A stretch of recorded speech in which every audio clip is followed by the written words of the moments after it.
Inspiration chassidique du jour, 17e jour du mois de Hadar. Rabbi Shneur Zalman, l'auteur du Tanya, s'est d'abord installé dans la ville de Liojna, en Biélorussie. C'est là-bas qu'il a commencé à enseigner, à diffuser la chassidoute.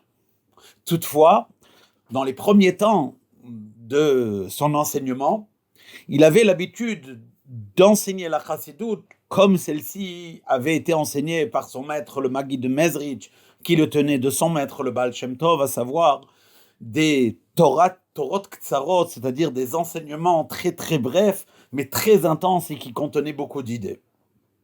C'est ainsi que, par exemple, il a un jour enseigné l'interprétation chassidique de l'enseignement de nos maîtres, de nos chachamim, qui disent dans la Gemara Masechet Brachot qu'une personne doit toujours faire attention à être vigilant à prier la prière de Mincha.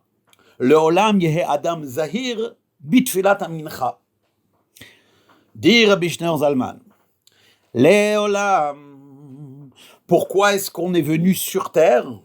On est venu ici dans ce olam, dans ce monde, pour yehe adam, pour être un adam, c'est-à-dire pour être une personne qui fait dominer ses forces intellectuelles, c'est pour cela pour lequel on est appelé Adam, et qui fait dominer ses forces intellectuelles au-dessus de ses pulsions émotionnelles et qui dirige ses sentiments vers le positif.